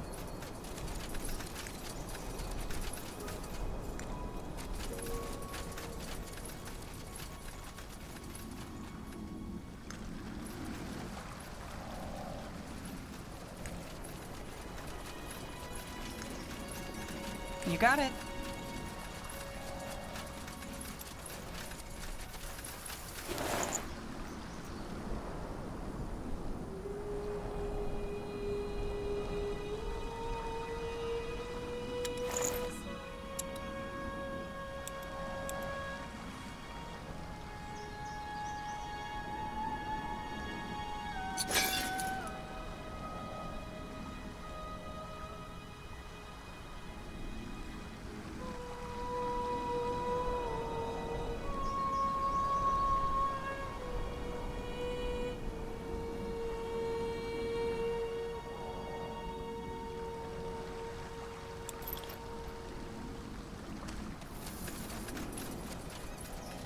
Understood.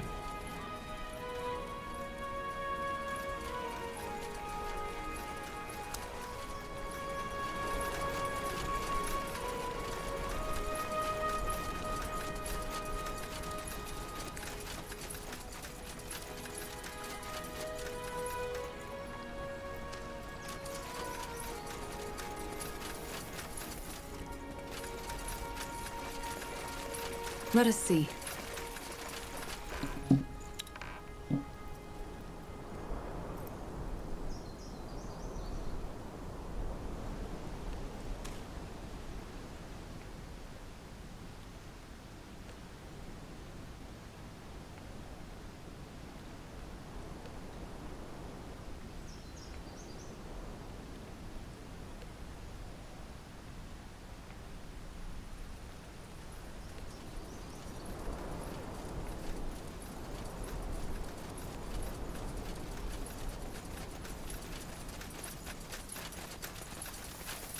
They are from the Forsaken Land, Yakul. Just as she read from the stars. By the name of the sun. Outsiders. Are they... I mean, do they speak our tongue? We do. And I bet we have as many questions as you have. I see. Gallus Danwaji, outsider. Thank you for saving this man. You have no idea what his death would have brought upon our village. I promised to take them to the Yaras. Can you let us in? I believe so. Take them to the Yaris, Mikhail. She will want to know the stars spoke the truth. It was an honor, outsider.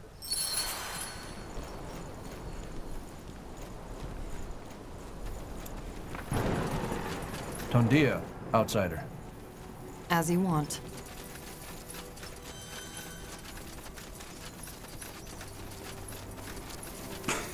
Blasted armor.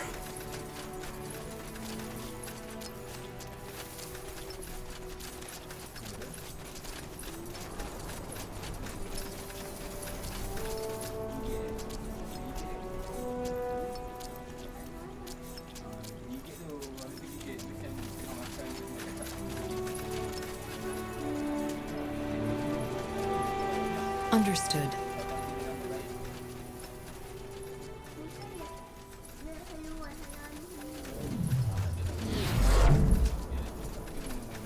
That's the way?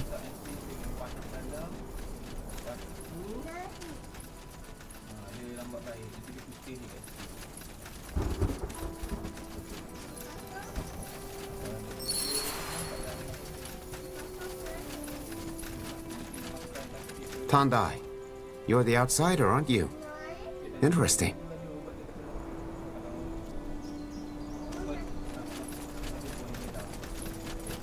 Let's see.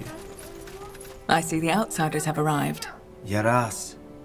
Yes, they have. Just as you predicted. And they saved me from the snake spawn. Then you already have my gratitude, stranger. Mekil, you may leave. Of course. Well then. I'm a Shah, holy Yaris of the Ulias tribe. What's your name? I assume Yaras means leader. Not precisely, but yes. I am the leader of this village. So tell me, who am I talking to? I'm Tahar. That man, he said you foresaw our coming. I read the stars, yes. They told me that soon a stranger would come. One seeking for something to end a curse put upon his land. The Bloodbud. Don't tell me. Our tribe has left the Forsaken Land for a reason, and whatever is happening there, it does not concern us. All that matters is that the stars sent you to save us from Shar, and that we, should you succeed, give you the Kasarlanthep stone in return.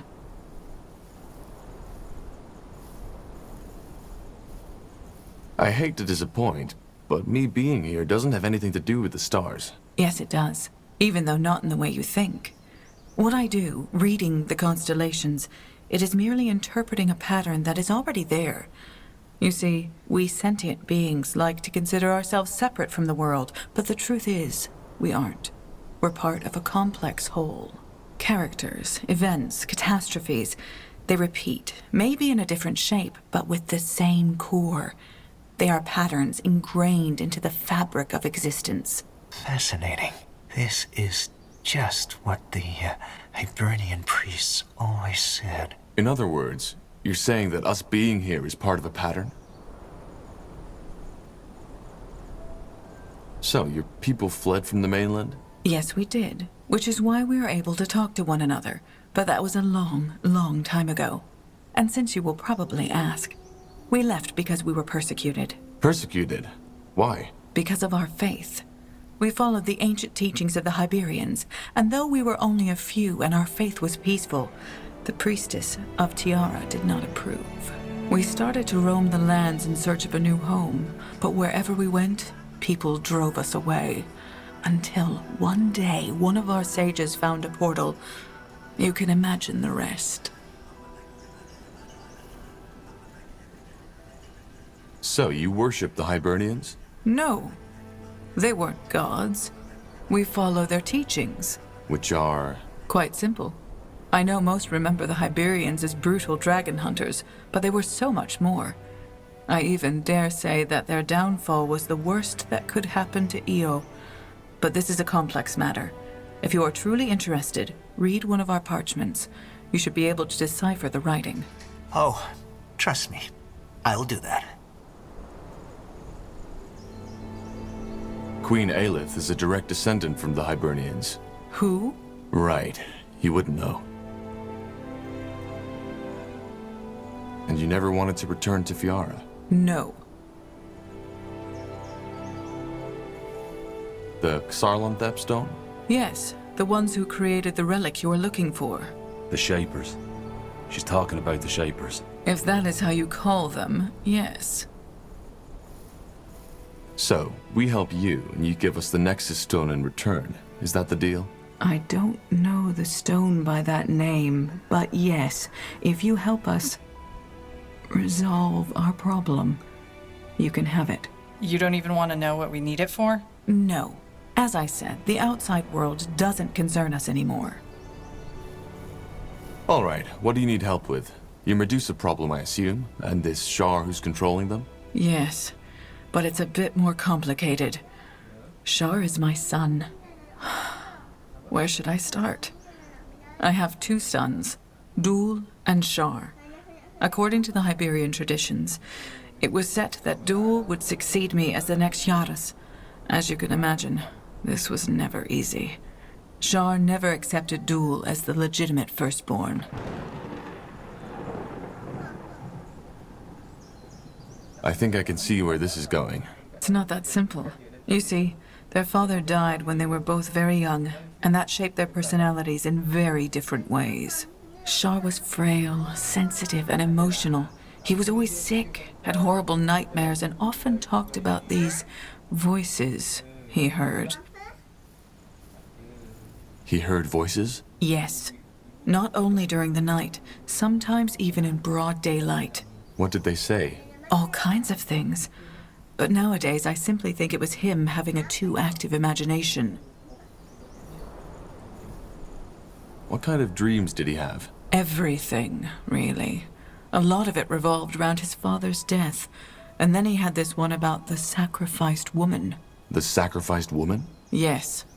According to him, he always found himself in some temple-like room surrounded by strange, puppet-like creatures.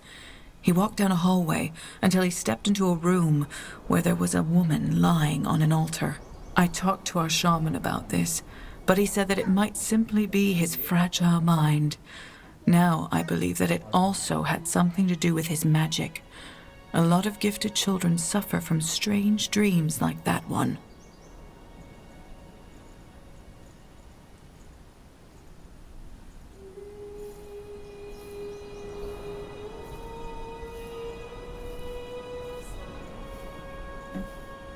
And Duel, your firstborn. He was the exact opposite. He was strong, always healthy and good with people, but hardly ever showed emotion. It was almost as if he was destined to succeed me. How did your husband die? His heart just stopped beating. A rare disease that had run in his family's blood for generations. My condolences. What was their relationship? Well, Duel was very distant toward Shar, and Shar hated Duel with a passion. The day things got truly complicated was when Shar discovered his magic. His talent was enormous. Who taught him? I assume you don't have universities on this island. You are right. We don't. My duties as Yaris kept me from teaching him myself, so it was mainly the old shaman who died 2 years ago that taught him. But as I said, his talent was enormous. He didn't need much guidance. Let's cut to the chase. Where did the Medusae come from? Well, it all happened a month ago. One night, Shar and Duel were gone. The next morrow, our village was surrounded by snake spawn, rallied behind my Shar. Being a talented mage is one thing, but where did all these Medusae come from? The snake spawn, as you call them. A ritual. An invocation that has been passed down in our tribe for generations. You see, we do not know war on this island, and fate willing we never will, which is why we are practically defenseless. But that does not mean we are naive. Should our people ever be threatened by outsiders, whether they come by the portals or by ship, the snake spawn would protect us. So, Shar used this ritual to bind the Medusae to his will? Yes. So you can read from the stars, but you didn't see that coming. Yes, I knew Shar was trouble, and I knew how much he despised his brother, but to go that far? No. Maybe I was just blind, but I didn't expect that to happen. But what did he want? Force you to make him the next Yaras instead? Worse. He said that since we are too blind to see, he would take matters in his own hands and enforce the trial of brothers.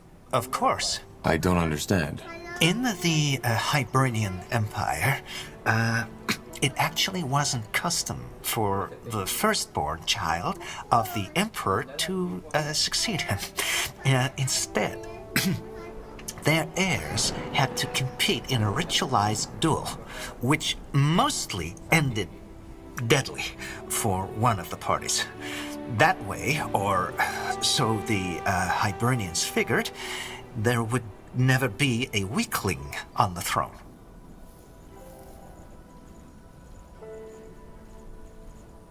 They forced siblings to kill each other? That's brutal. You're right, it is. As much as our people admired the Hiberian faith, this wasn't a custom we ever adopted. Be that as it may, for the month, Shar's had his snake spawn abduct villagers to help him restore the ruin up north, so that it's worthy of hosting the trial. Once that is done, he wants to challenge his brother to a fight at the mountain altar. You see where this is going. You need to bring him to reason. How am I supposed to do that? I can't take on his entire army by myself. I know that. So the first step should be to free at least some of our people he has taken prisoner. After that is done, we can discuss further steps. These villagers your son holds captive, where can I find them? As far as I know, he took most of them to the ruin up north, but the place is heavily guarded by snake spawn, and he has shut himself in, so you can't go there yet. For now, it would suffice if you took care of the smaller camp just north of the village. I feel bad to ask this of you, Tahar, but frankly our hands are bound. I just have to trust the stars that I'm not sending you into your doom. Don't worry, we fought worse. Yes, I guess you have. If we do this, can you also help us return to the mainland? Yes, I believe I can. Our Valis, our village shaman, knows a lot about the ancient portals. But until we have our people back, he won't be able to help you. Why do you need me for this? You're his mother. Can't you just talk sense into him yourself? Believe me, I've tried. And to be honest, until the first death, I thought that this was another one of his tantrums. But when the first villager his snakes captured on that first morning tried to run, he simply ordered them to shoot an arrow right through his throat. And Shar promised that if we make any attempts to stop him, he will take this even further. You see, Tahar, we aren't fighters. Our magic is meant to protect, to heal, and our weapons are only meant for fish and deer. But these snake creatures, you saw how dangerous they are. Right now, there is nothing we can do. How am I supposed to make him see reason? If only I knew. Talk to him, convince him, make him realize what he has done. Just try not to hurt him, will you? But as I said, first of all, our people need to be freed. As long as the village is defenseless, we can't provide you with the means to take down his camp. I'll be here if you need anything. Now good luck, Tahar. And for what it's worth, sorry for burdening you with this.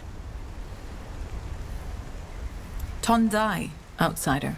What do you need? I'll be off. Thanks for your time. What do we need? I take it you aren't accompanying us, Watley? No, I don't think so. I'm not a fighter. I'll stay in the village until this matter is resolved. Fascinating. Simply fascinating.